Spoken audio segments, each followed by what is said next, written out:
right? Just find the joy in whatever you're doing. And if you can't, explore other options. There have been times in my career where I was getting a little stale, right? So I would ask different leaders, like, is there something for me? Like, what else can I do? I want to be more challenged. I want something different to do. And I think you have to seek those things out and be an advocate for yourself. And if you can't find it in the career you're in, you can make changes. I mean, I know it's scary and tough, but you should, because you have one life you remember at a time. Today's guest is Kim Coplen. I've known Kim for the past 16 years, way back when Quebec used to support her on the FAA's TAMR program. I've seen her grow in her career, and she is what I consider one of the best leaders at the FAA. Today, we're talking about leadership, program management, and what it takes to lead complex and critical programs at scale. Let's get into it. This is Quebec on Air. CEO and co-founder Hisham Jalil built a workplace that people trust. Now he's interviewing other people-first leaders to explore what shapes them. Today's episode is brought to you by Quebec.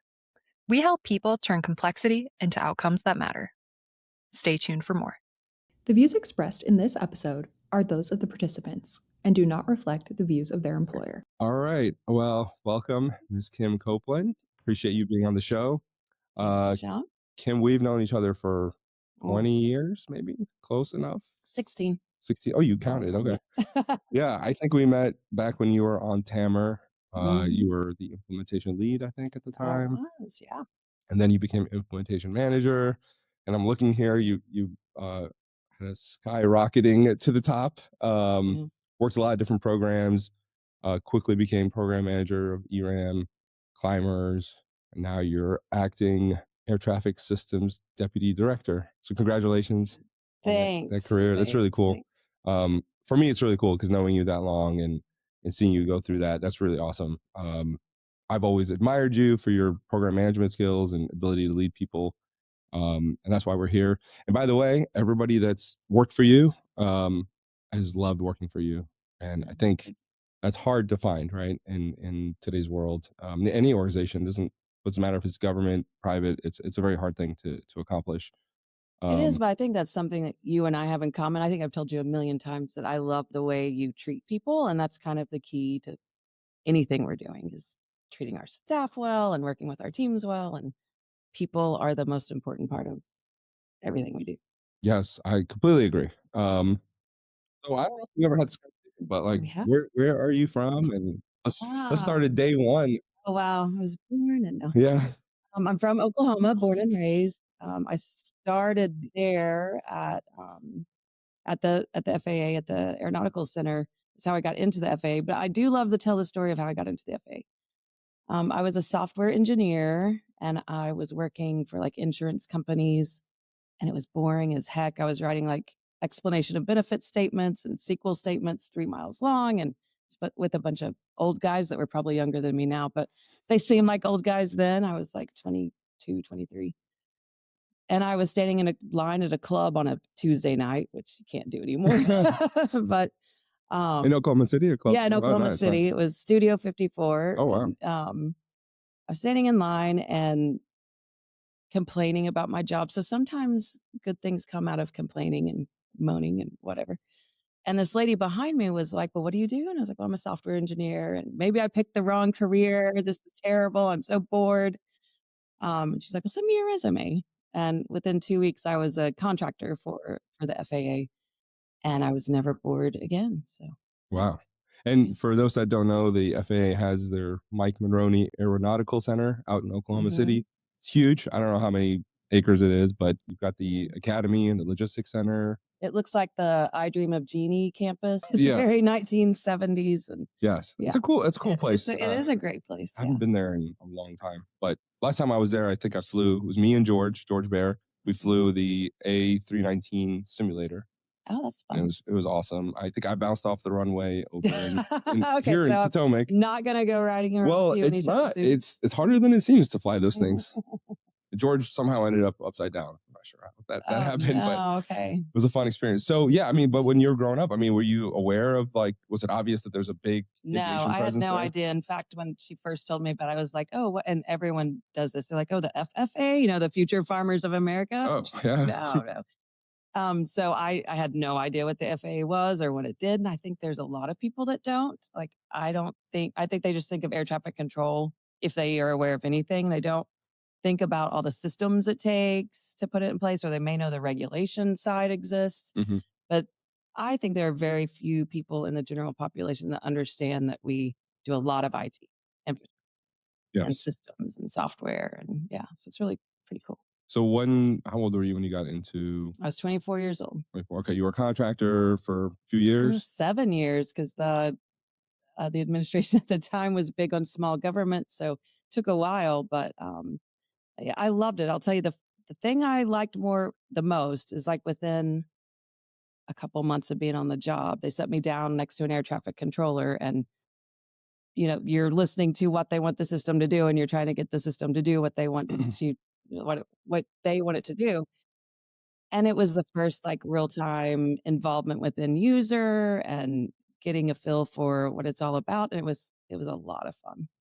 Okay, It and then really like when did you get piqued my into? interest. Sorry to interrupt. And then at some point, somebody at the FAA said, "We need you to be part of our team, part of the federal Yeah. service." So the way it went down was I was on AMAS, which is a system that's now decommissioned. There were 34 of them at the major airports in the United States. And I did the adaptation and the software for those. And one of the things, it was a prototype for runway status lights in San Diego. And whenever they decided to make that operational, It's a hard word. I get it. they wanted me to like oversee that because I wrote this original prototype software, and I needed to come to DC for that. And so in the meantime, at some point I had become a Fed. And I was like, oh, I was very happy with my life in Oklahoma. I did not want to come to DC. I did 6 months detail. I was like, it's fine, but I'm ready to go home. But they talked me in another 6 months. And by the end of the year, I just loved the work that DC does. I love being part of bringing in the new stuff and informing what that is and being a part of it. It's very intriguing. It's very rewarding career. So. And I was asked this about leadership. So as you know, being a good leader, it's usually not about title or management. They're two different things. And so at what point in your career, was it as a contractor, was it at the FAA that you're like, hey, I'm kind of in a leadership role? Again, not necessarily management, but just like I am responsible for the well-being essentially of the people around me and making sure that they're taken care of and excelling. Right. So that entire journey, you start very young. And I would say the first couple meetings I was in the FAA, I didn't say a whole lot. And I had a colleague that, I'd speak to after the meetings and be like, why didn't we do this? Why didn't we do that? And he was like, Kim, speak up in the meetings, So he created a beast. So then I was like, okay, fine. So I started speaking up in meetings and then realized that, I had some ideas that people wanted to implement and work through. So it was rewarding in that way. And that's when I first started to understand that if you had an idea, you could have a vision. And that's what I think it comes back to for me. And what one of my strengths are is when you have a vision and you can get people on board with that, teams seem to rally around that a lot more than just, you need to do this by Monday because without seeing like the big picture and understanding the why and getting some, buy-in to what they're doing and seeing what it's going to do for the delivery of the system or the general public, the efficiencies for the general public. So once you can tie all that together, you can rally teams around that a lot easier. So having a vision and making that happen is key for leadership, I believe. But it does come back to the reason you want to do that is because then people are more engaged and they're happier at work, right? If they understand why they're there, they see what they're doing lead to a better end and improving things. It really just makes them happier at work. And I want people to be happy over the course of my life, I realized that not everyone goes to work and loves it, Mm. right? Like, I don't know when that dawned on me. I think I was because I've always loved going to work since I was in the FAA. And when I realized one day that there's so many miserable people out there that are just going to jobs they don't like, if any of you are them, and you're listening, I highly encourage you to be a self advocate, put your name out there, run towards the fires. I like to dig into things that no one else wants to do. I find that very rewarding to jump into the dumpster fire and hope you come out the other side of it. Sure. Um, but I think that that's a big part of the journey.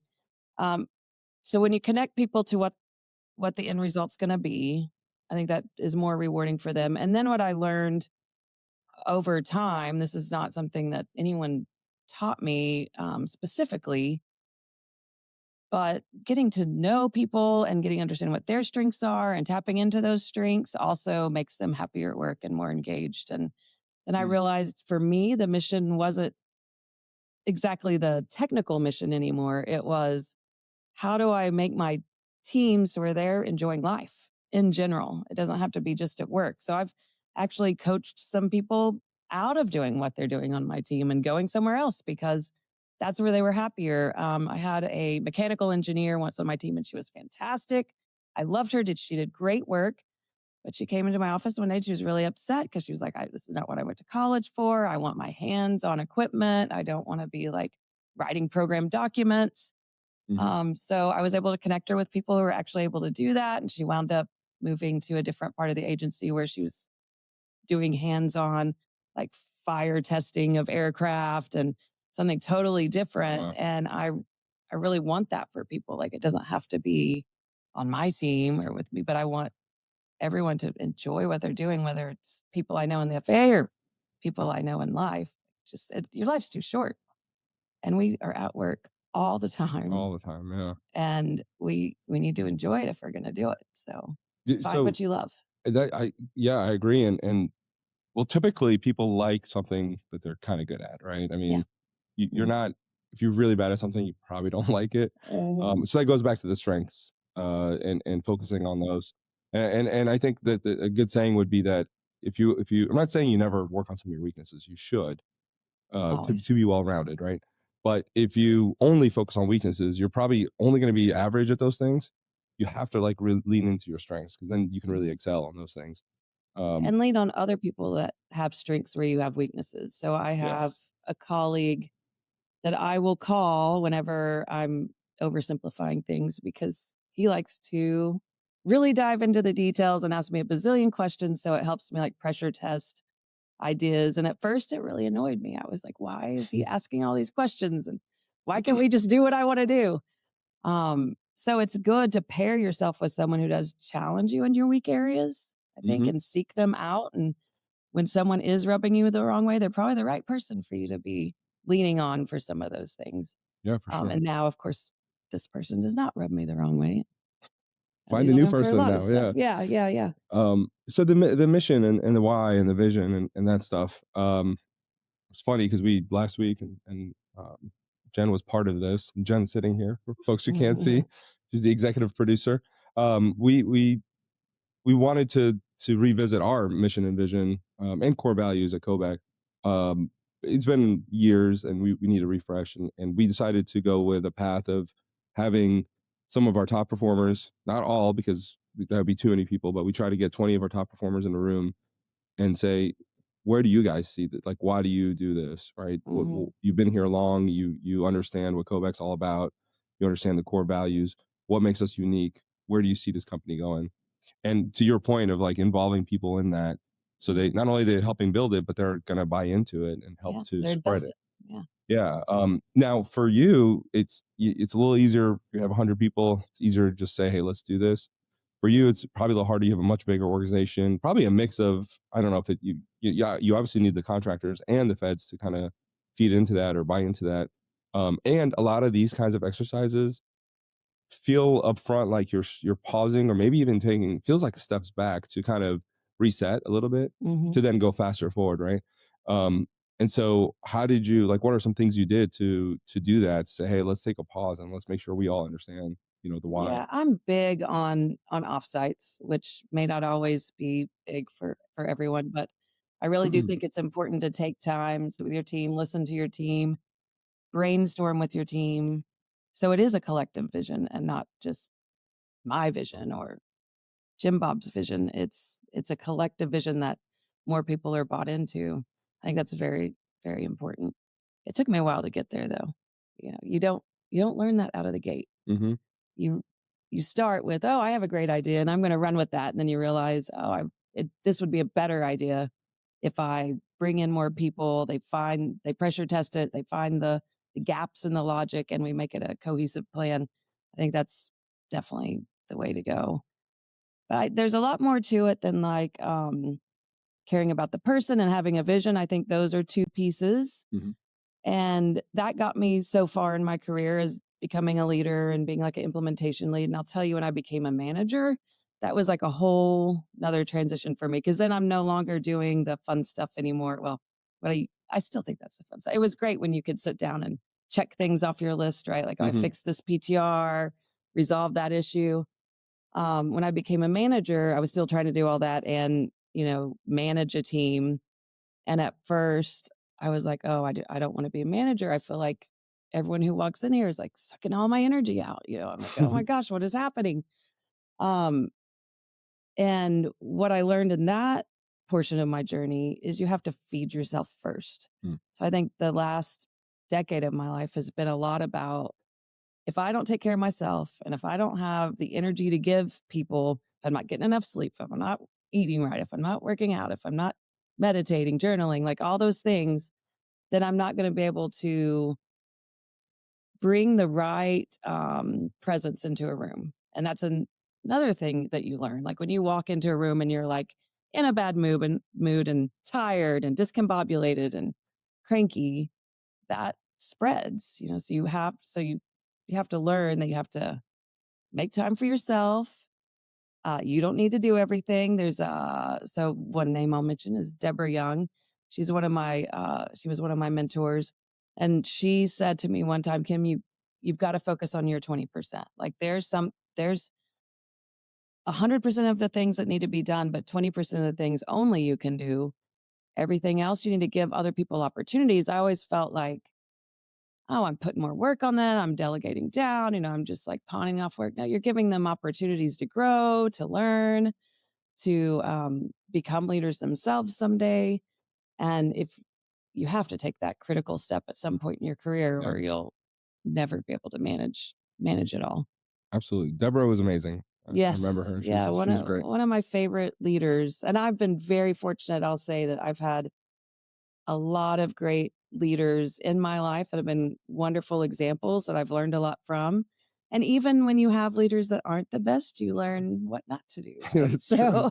So you can take that too as like a lesson of, okay, I'm here for a reason and I'm learning what not to do in this scenario. But um yeah, take what you can and have mentors, have cohorts, I would say too, that you can bump ideas off that aren't part of your everyday Hmm. social circle, but you have like your advisory team. I don't officially call them that, but I have a group of friends that when I'm thinking through something, that I definitely ping those ideas off of them or talk through stuff with them just to get a fresh perspective and to mold it that way. Everyone needs that, I think. So just I want to go back to a couple things that are interesting. I think you and I talked about this at, maybe it was Katrina Hall's retirement party. I'm not sure, but or Tim Morell's. But you were telling me about some of the things that. So going back to the self help or taking care of yourself. Mm-hmm. To use an aviation analogy, it's when the mask drops down in the Yeah, airplane, you put your put it on mask on yourself. first. Yeah. Yeah. Um, so I think you were telling me about some stuff you do in the mornings, kind of mindfulness when you wake up. But Yeah. talk to me about some of the things that you do to keep yourself well and ready to kind of show up for everybody else. Okay. Well, we'll get a little hokey here, That's but okay. we'll Yeah. see. We'll see how it's received. But I don't know if when you were young, if you remember feeling like you had a light inside, right? Like you had energy, you were inspired, you really had something in you that was on fire. And in the morning, I take about 2 hours in the morning. It's not just sitting there laying in bed thinking about it, but I don't like to walk out the door until I've found that fire again, till I light my light so that I can be a light when I walk out the front door. And it takes energy, it takes work, but I think it's critical to being a good leader, or implementing any kind of change in any environment, whether it's work or at home or with your friends or whatever it is. Like, if you can't find that within yourself first, how are you going to light everyone else up and help them find their fire? And that's what helps people live better lives. And again, that goes back to, I think, admission we both share is, how do you help people get back to that and not be in the doldrums? And when you're working 10 hours a day, sometimes that happens, but you have to find the fun and everything. I was listening to a podcast the other day. They're like, pick 5 things that you love to do and make sure you're doing those 5 things every day. So mine are dancing, singing, moving. I have to work out in some way, meditating, journaling. And if I really have to do all those before I walk out the front door. Now, don't get me wrong. There's some days I'm like hungover and tired and have to go, right? Sure. But 90% of the time, I want to do those things before I walk out the front door. Do you try to pace that out in the 2 hours and say, like, here, I'm going to do this for 10 minutes, this for 30, whatever it is? Yeah. I have a pretty solid routine I've tuned up over the years. And I don't think everyone needs to take 2 hours, right? Sure. But for me, that's kind of what it takes right now at this point in my life. But I meditate first, then I make my breakfast and drink my coffee and journal and then work out, then dance a little, sing a little while I'm getting ready and walk out the front door. What's your favorite song? What do you usually, is it the same song every day, or do you switch it up? It's never the same song. Well, right now I'm working on a gig, so I'm doing a couple songs routinely, trying to learn them. But usually it's just, I want happy music. So it's like reggae, country music, anything happy. I don't want any depressing music in the morning, but So I like to get that going. And then I usually try to listen to, like, on my commute, a podcast of some sort, like a leadership podcast or just anything. I love Tim Ferriss. I think he's I haven't heard of him. So Tim Ferriss does a lot of interviews of transformative, like athletes, around the world, or anyone who's also like entrepreneurs. Fantastic to listen to. Lots of little tidbits that you can like plug into your life. And he has like this 5 things I've learned this week that he puts out every week, and I could never do them all because there's so many good ideas. But just you got to keep it fresh. Yeah, and you're that morning routine, which is a theme, I think, with a lot of the leaders that I've spoken to.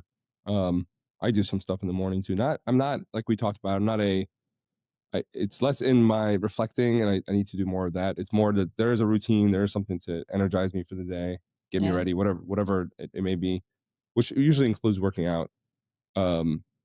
There's a book called The Miracle Morning. Yeah, that's a good book. I just read it recently.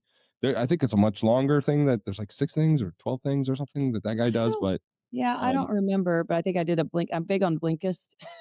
Oh yeah. Have you heard of Blinkist? Is that like it's a shorter version? Takes a lot of leadership, but boils it down to like 15 minutes. And I listen to a lot of those on the way to work too. But I think I've read that one at some point. But yeah, I think there's everyone needs to find whatever their routine is to just take care of themselves before. I try to make sure the laundry's done, the dishwasher's, little stuff like that. So you're taken care of, and whatever happens when you walk out the front door happens. Like, you don't need to be worried about anything else. Just do what you got to do and make stuff happen and not worry about it. So the being miserable thing, but some people are miserable at work, right?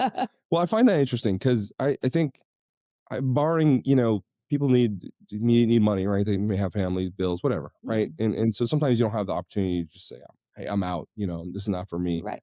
But I think sometimes people get locked into something, and there might be some sort of an out or a change, and then they just stay miserable. And I think being miserable is a mindset. I mean, sometimes your job actually does suck. That does exist. That does exist. Yeah.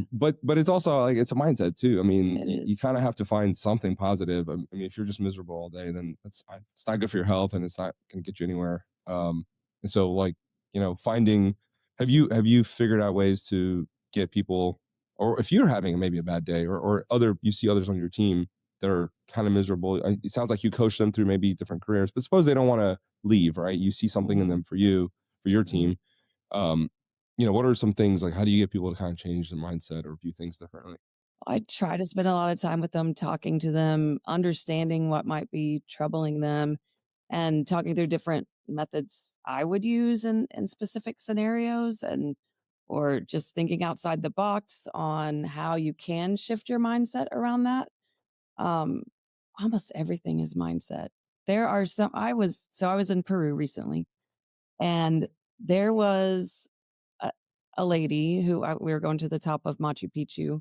One of my best friends loved it. It was if you haven't gone, you need to do that. It's a beautiful journey. And it was cold, right? And you're in a high altitude, and this lady is like pushing a llama up the hill, right? Which she probably has to do every day for her job, right? But she was having a great time. She was laughing. She was in a good mood. I mean, I've never, in all of Peru, a lot of the jobs aren't like as glamorous as our jobs. People were happy, Mhm. like you really have to look at, she was enjoying being outside. She was enjoying play. Maybe that's an animal she really likes to spend time with. I don't know. Yeah.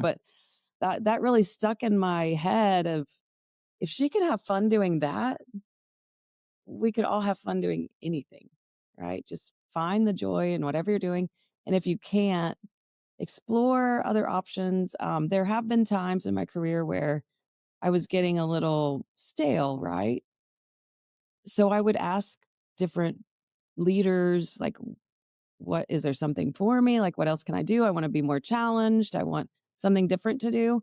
And you have to seek those things out and be an advocate for yourself. And if you can't find it in the career you're in, you can make changes. I mean, I know it's Mhm. scary and tough, but you should, because you have one life you remember at a time. Yeah, I agree. And I think there's I think pride also, and in a good way. So in other words, like being proud of what you do, Hmm. taking pride in what you do. I think that's important, and it seems maybe not as discussed these days or something. I remember I was at some sort of water park. I don't know. It was years ago, and I wanted to get some food. And this guy was cooking hot dogs, and there was like a lady, and she had her kids, and you could tell she was like, there's just a lot, the kids are running around. She's trying to keep them together. She's trying to get them some hot dogs, and like she just wanted to feed them, to make them feel good. And this guy made these like really burnt hot dogs. I mean, they were literally burnt, Yeah. and he just like threw it towards her. So I pulled the guy aside. I was like, Dude. what are you doing? I was like, that family wants to eat. I'm like, would you serve that to your family? Like, take some pride. I know you're cooking a hot dog, but what's wrong with taking pride, right? And Right. he actually recooked it for them. I did grab Oh, it that and like was. smack it because it was like literally like a black like twig. Like I was like, Yeah. what? So, but it's just important that people take a little bit of pride in what they do, because even if it's, so what, there's nothing wrong. You're feeding people, like, Right. I Which don't know. is an I think, important thing. of course it is. Yeah. Yeah, and I think people, and I do agree that I think people need to really take their career. I think, and it's okay to expect your leaders or people around you to help you, but I also think you got to be, like you said, your own self advocate. You have to want to You're the learn. only one responsible for your happiness. That's Yeah, the biggest thing that I had to learn. And no matter what kind of relationship it is, if it's a work relationship, a partner relationship, a friend relationship, you're responsible for you, not them. yeah, And absolutely. it's so hard to grasp when you're younger sometimes. Yes, for sure. Yeah, but it's really, really important. So as you've moved up in your career, I'm sure there's times where you've moved, like you were a peer with somebody, maybe they were even your boss at some point, or higher up, if you will, and now you're sort of a higher up, if you will, in the organization. Um, how do you, like, what are some advice you give to people that are in that situation so that they can make sure that that there's trust, and it's a positive, healthy relationship? Sometimes people don't like those kinds of things. Not saying it has happened to you, but I'm sure just in a large organization that moving around people or whatever. Um, how do you approach that as a leader? to make sure you're still meeting the mission. Right. Well, I think it goes back to treating people well, right? And I don't know how it's been received by others, but I definitely try to make sure that I am still respecting everyone for who they are and what they bring to the table and value them. And I always like to consider myself part of the team, no matter what role I'm in. I might be playing a different role on the team, but we're still all one team, one family trying to accomplish a thing, whatever that is. And you still need those individuals with those strengths and relationships. Building relationships has been something I lucked into. I think it's because I'm Aries. I don't know. Maybe it's because my dad was a chatty person, but I don't know. But for some reason, I want to connect with people that I work with or otherwise. And when you make that connection, I hope that people trust you more no matter what role you're in, that you're not trying to do anything nefarious. You've been asked to do a role, you're going to do that role, and you're going to work with them to perform that role, whatever it is. Yeah, absolutely. That makes sense. So what, one question I like to ask people is, I mean, by all accounts, you're successful. But If what? you ask my dad. Oh, really? Okay. Maybe I should ask him what his No, definition he of thinks I should success be is. president by now or something. I do not want that job. Well, but for you, what is your definition of success? I mean, clearly you're focused on the mission, but also the people that make the mission happen. But what, Being happy, having fun, and making a difference. That's all I want to do. it's pretty simple, but Yeah. that's a good thing. Simple is Yeah. good, right? Yeah. Yeah. And that's, I feel like I'm very lucky in that that's all I need to worry about at this point in my career. Like I'm at one point I thought I wanted to like ladder climb and reach a certain position by a certain date and do this. I just want to have fun and make a difference. Be happy. That's it. Well, those title changes and ladders, if you will, they're sometimes it's out of your control too. I mean, Right. you're doing probably what you can, like you said, advocating for yourself and your career, but you can't always. There's a lot of external factors in any organization that may change where that path goes. Yeah. So Absolutely. you can't rely on that, right? Or just or aim at that. So where do you see yourself in say 5 or 10 years? Retired on a beach, I hope. 5 years, all right, I like that. Retired on a beach is a bit of a hyperbola, but I would like to be working to just make a difference and not worried about whether it's a salary or not, but make a difference in the community. So you and I talked about if we wanted to bring up anything else. So I'll go into kind of a story where I do have a change I want to make in the world that's different than the FAA mission. I also am very passionate about the FAA mission. But when I lived in DC and I lived in Northwest DC, I would walk up 7th Street every day. And this is a story that shouldn't stick out in my mind as much as it does, but it really does. There was a gentleman who, I don't know if he was placed there by the powers that be to change my focus in life or what, I don't know. But he would just sit on the sidewalk and be reading to himself every day. And, it was babble. You couldn't tell what it was. And obviously had mental health issues. But it just broke my heart. Like who's making sure he's okay? Is he happy? Is he fed? Is he sheltered? And it got me really curious about mental health and the homelessness connection. And that's what I'm really passionate about outside of the FAA and learning more about that. And I think there's so much more this country could be doing. And I feel like we're not providing our young people the tools they need to manage trauma. And that's where mental health starts. And if you don't manage the trauma, sometimes you self-medicate. And then that leads to, having challenges in life. There's a bazillion things that lead to challenges in life. But for some reason, that I feel is my calling. We've got to do better. I don't know what it is, but we're not taking care of each other as a nation. And I think it starts with how we groom our kids and our children. Ironically, I don't have any of those, so I have to borrow others' kids to practice on. But I think that there's something we could do better, a lot better.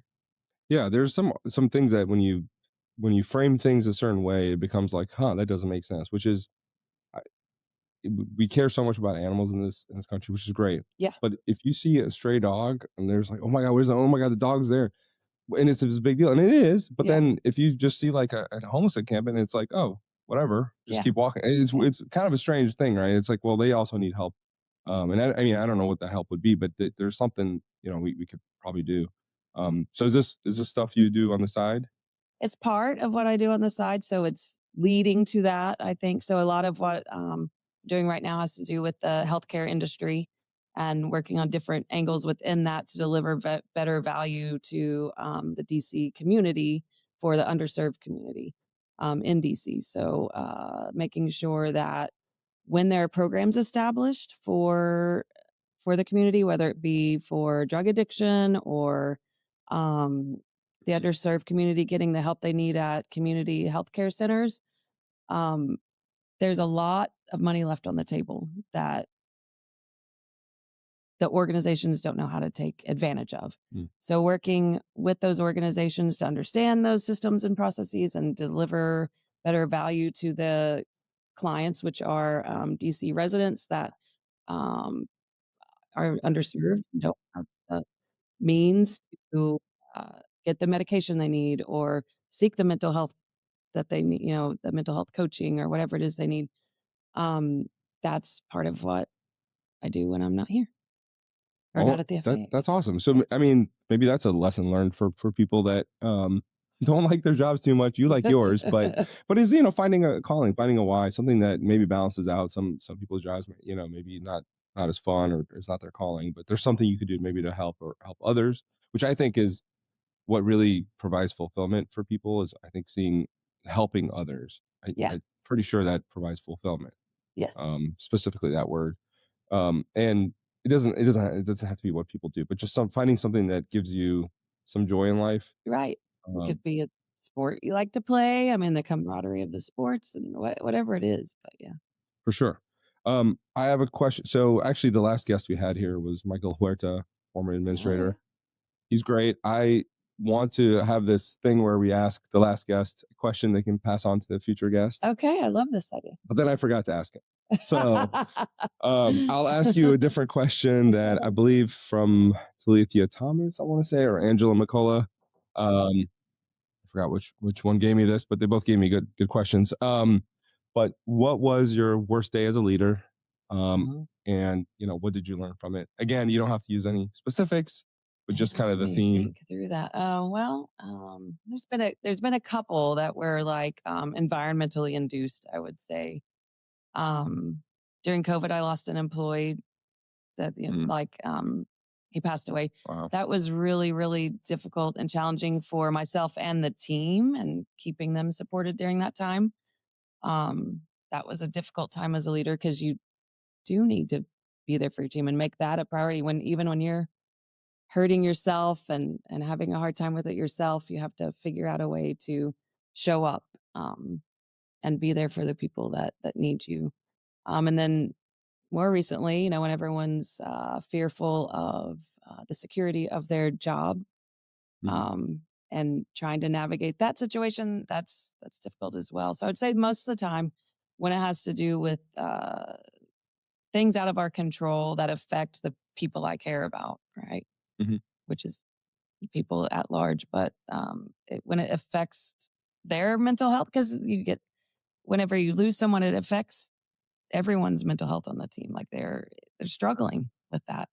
When they're fearful of losing their job, that's a struggle. So I'm just trying to be a soothing presence in those scenarios is what I try to focus on and get the teams through it and find something that we can all lean into that is positive. Yeah, I think whenever there's like this, I guess, trauma, challenge, risk, uncertainty, it's always like there's negatives to it, but it's probably an opportunity for people to kind of come back together and kind of remember what things are all about. I mean, we had someone here pass away, Gene Crabtree. He's a great mentor, a great friend. I think that was a good moment for I mean, that wasn't a good moment, but it was a good moment for us to kind of take a step back and say, like, hey, we're people, we're all people. Like, this stuff matters, it's work, it matters, but being a person and being alive and how we care about each other is much more important. And that kind of resets you, I think, at work a little bit. And you know, because everyone gets caught up with the, hey, my Starbucks wasn't made wrong today. Oh, I know. You know, I was supposed to do caramel frappuccino and they forgot whatever, and you get caught up in like the day-to-day crap that annoy, or might, you know, like I try to unlock my phone and it's not working. I have to like turn it off. But that's not, none of that stuff matters, right? And so, unfortunately, sometimes people go through negative things to kind of remind us of the good things. I think that happens a lot. Yeah. In life, and there's always something to be learned and bring people together over whatever hardship it is. So what do you do in that? I mean, did you do like some sort of all hands or just open door like what are some things that you were like, I need to do this thing to make sure? And you usually have big teams. Yeah. How do you reach out to all those people and make sure they feel that way? So the first time I did more of just like one-on-one and had small groups and group discussions about it. But I realized later in my career when there was another team member that was lost, that the FAA, for example, and probably every other company has like a service with HR that comes in and has grief counseling and does a large grief counseling course and then provides support afterwards. And that's great. I mean, I think most companies probably have something like that in their employee benefits package, but it's something to tap into. Yeah, for sure. If you had a time machine and you can go backwards, not forwards, you know, what part of your life would you go back to? 32. And why? And what advice would you give yourself? The advice I would give myself is stop stressing so much. I did worry about the, not getting my drink at Starbucks right and that kind of stuff a lot more when I was 32. I had a lot of fun when I was 30. A lot more energy when I was 32. But I would just say, like, stop sweating the small stuff, enjoy every day, and find a reason to be happy every day. Like, don't let things get you down. Yeah. And it's okay to be. It doesn't mean it's not okay to be sad, because there's a moment to be sad. There's a moment to be happy. There's a moment you're going to be struggling with things, but to find the joy in the everyday mundane, like dancing in the morning or whatever it is you like to do. I didn't do that when I was younger, and I wish I would have taken that. And I didn't have my morning routine back then, and wasn't sleeping enough or eating well. Sure. But so I would take better care of myself and chill out a little bit. But I think I have that. I would use that same time machine.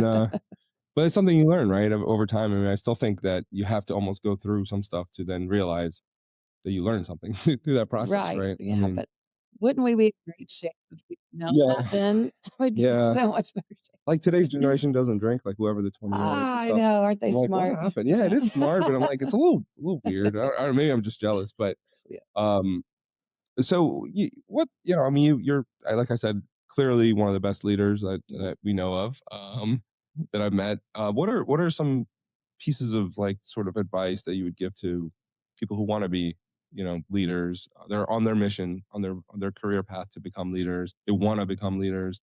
Maybe they are like starting out that way. What are some things that you'd like to pass on to them? I would say start leading from where you are. You don't need to have the title leader, or you don't have to have any specific title to be leading from where you are. Being a good example, leaning into problems, finding those problems, finding your cohort that you can solve those problems with and enjoy those. And don't be afraid. Just jump in and do it. That makes sense. And do you think sounds like you have this group of people, friends, right? And it sounds like you might also have like professional sort of people you talk to, but then maybe just personal friends to bounce things off of. Did you always have that, or is that something you're like, No. I realize I need this? It grew over time, and I would say it started with, you have a cohort that you kind of grow up with in the agency, and then you all kind of spread out and you're all doing a bunch of different things. So it's those people that I started with in my 20s or in my 30s, and now they're all over the place. Or friends I've had for a long time that have gone along similar career paths. So it's something you want to be intentional about when you're young to make those connections so that they can grow with you Okay. and you can lean on each other. And Yeah, I've been finding some people like that myself, and usually like outside of anything that anyone knows about Quebec or the FAA or anything, just because you hmm want like a different, fresh perspective, and you hmm find that people have similar things, challenges. Yeah. worries, Yeah. hopes, dreams, whatever. Everything's kind of similar. It's just different, right? Like different hmm industries, different whatever. But people are kind of the same, and they have their own ways of dealing with things. So it's nice to bounce ideas off of people, I think. Yeah. So I've been doing a lot of that kind of stuff. Not like in a formal setting, like not an actual executive, I guess, coach or something like that, Right. or some sort of mentor program, but just people that I've admired, or people that like I don't even know that well. I'm just like, hey, do you want to grab lunch? And let me Yeah. talk to you a little Yeah. bit about some stuff. Pick each other's brains. Yeah. Yeah, and then they send me an invoice, and it gets weird. But no, Yeah. no. But generally, yeah, I think it's good to talk to people and just understand you're not alone. Whatever position you're in a business, in a company organization, it's just being able to vent. Sometimes it's okay just to vent, and sometimes it's okay just to listen, um, ask for advice, just talk. Sometimes you don't even need anything back, right? You just want to put it out there. Right. And I will say something I've found interesting is a lot of times I take on mentees, right? For example. And so don't ever think that it needs to be someone who's at your leadership level or above. I learned so much from speaking to people I'm mentoring as well. I'm like, oh, that's interesting approach. So what's a good question we can pass on to the next Pass guest? on. Oh gosh. Okay. And I don't know It's who a that is great yet. one. What question would I ask? Um,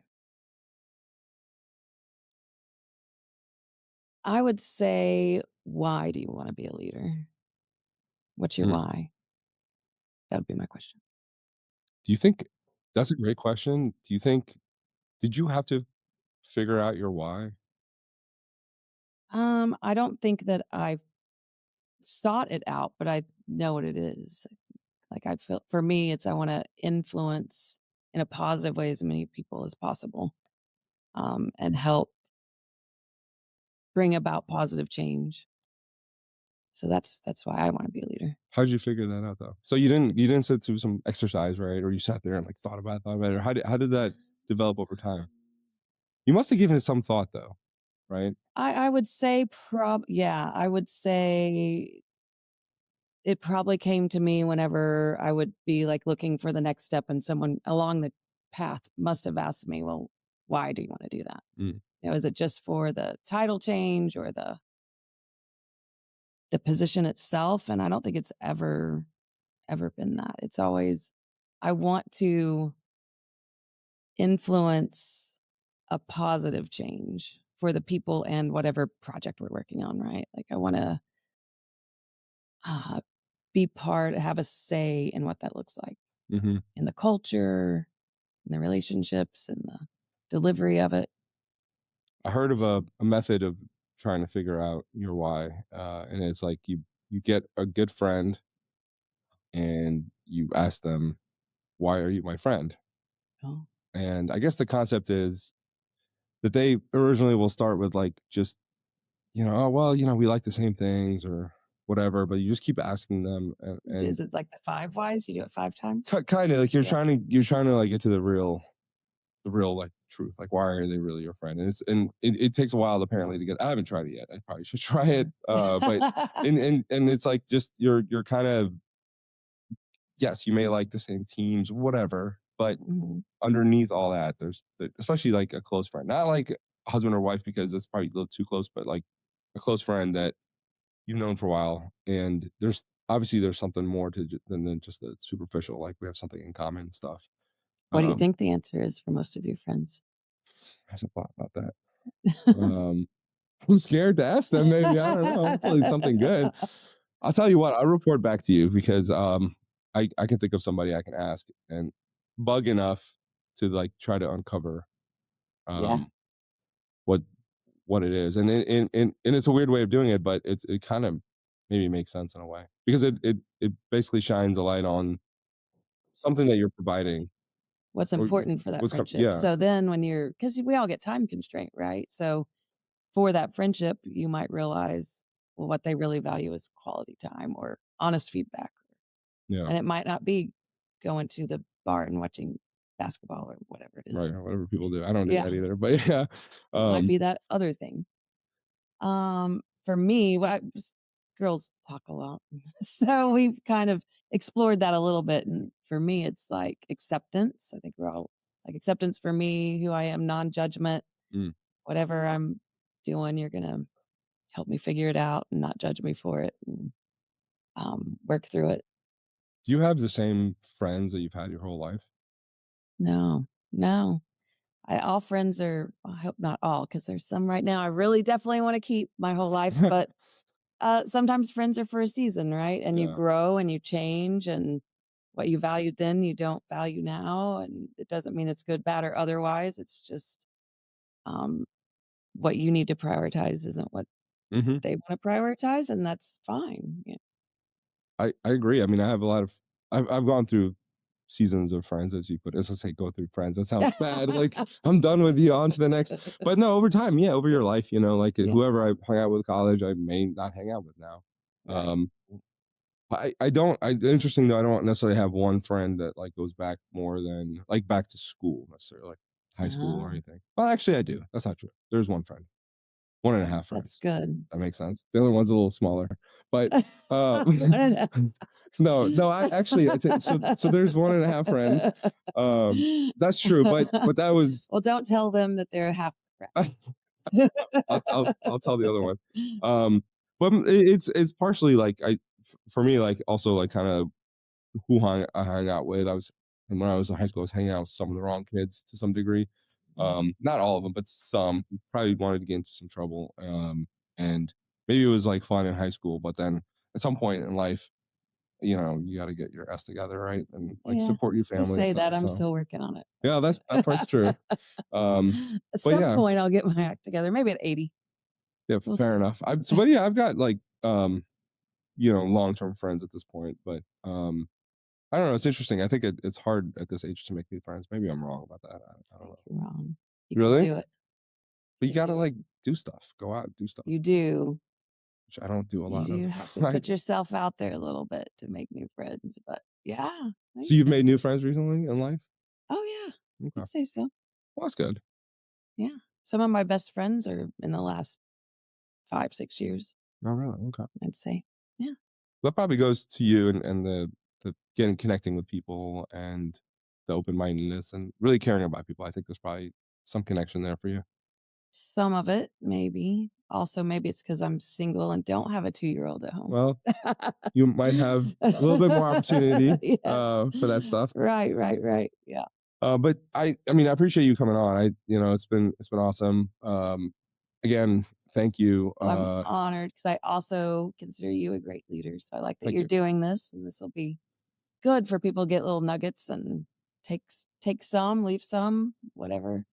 Yeah, for people. And if anybody knows Kim, I would reach out to her and bother her for some of her time because no, I think I think you're still a rising star. I think there's a lot more in your future. I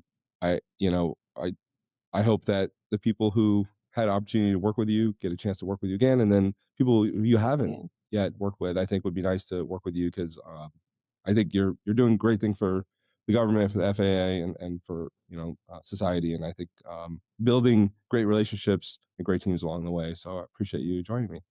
Thank you. Thanks.